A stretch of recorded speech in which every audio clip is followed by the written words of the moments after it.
La Belle Époque, le deuxième volume de son histoire intime de la Ve République, est dans les librairies. Franz-Olivier Gisbert poursuit sa trilogie consacrée à elle, Histoire intime de la Ve République.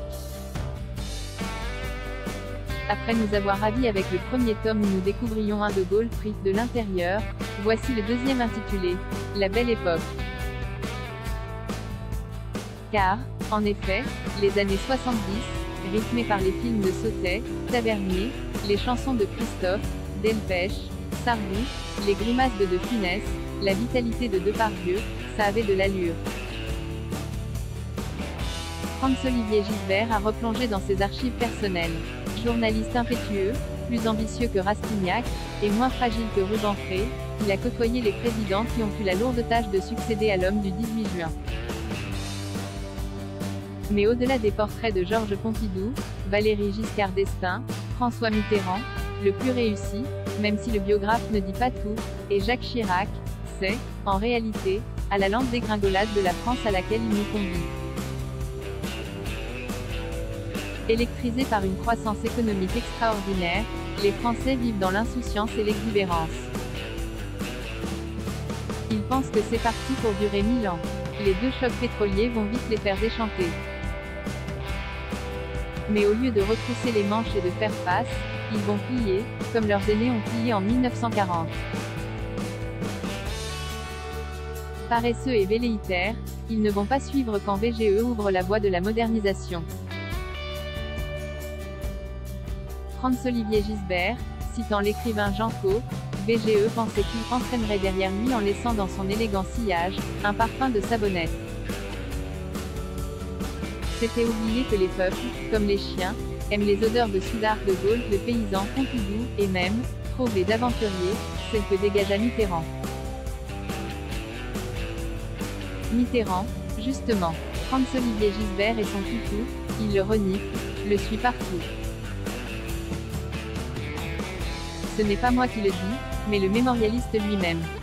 Avec l'âge, il pratique l'autocritique, voire l'autodénigrement. Il juge durement ses nombreux articles du Nouvel Obs consacrés à Tonton. Au lieu de m'épuiser à immortaliser ses fadaises et ses rognures idéologiques, que n'ai-je couru dans les forêts, joué avec mes enfants, écrit d'autres romans, nagé dans les calanques, bu l'eau des cascades. Mais c'est à ce prix que son livre est truffé d'anecdotes croustillantes. Il revient notamment sur le fameux dîner entre Mitterrand et Chirac, en novembre 1980, chez Édith Cresson. C'est d'ailleurs lui qui avait, le premier, révélé cette trahison digne d'un joueur d'échecs en culotte courte. À la veille de sa mort, Mitterrand, plus cynique que jamais, demanda à VGE de lui rendre visite à l'Élysée. Franz-Olivier Gisbert rapporte les propos du mourant à Giscard, mortifié, « Je n'ai été élu que grâce aux 550 000 voix que m'a apporté Chirac au deuxième tour. Vous n'avez qu'à regarder les chiffres. Sans ces voix qui ont changé de camp, je ne pouvais pas être élu. » À propos de VGE et du regroupement familial, qu'on ne cesse de lui reprocher, Franz-Olivier Gisbert rétablit la vérité en indiquant que cette décision infernale date de 1920, suivie de plusieurs circulaires, notamment celle du 20 janvier 1947, tout entendant réglementer et encourager l'immigration des familles des travailleurs étrangers. Franz-Olivier Gisbert précise, on ne peut lui imputer l'explosion migratoire qui a commencé sous son mandat avant d'atteindre son plafond dans les années 1980 et 1990 pour le crever ensuite. Franz-Olivier Gisbert a connu sa nuit pascalienne. Il la raconte chapitre 30. Il avoue ne plus être socialiste depuis 1977. Ce qui lui permet aujourd'hui de jeter un regard inquiet voire désabusé sur la France. Il accuse le camp du bien d'être responsable de ce suicide collectif. Les portraits au vitriol qu'il brosse des grandes figures intellectuelles de gauche sont jubilatoires. À commencer par le plus grand sectaire de tous, Jean-Paul Sartre. Franz-Olivier Gisbert ne retient pas ses coups, je le hais. Fouquier-Tinville du tribunal pénal international du Café de Flore, il sent la mort et, avec sa courbe idolâtre d'épuisant, dégage de mauvaises ondes.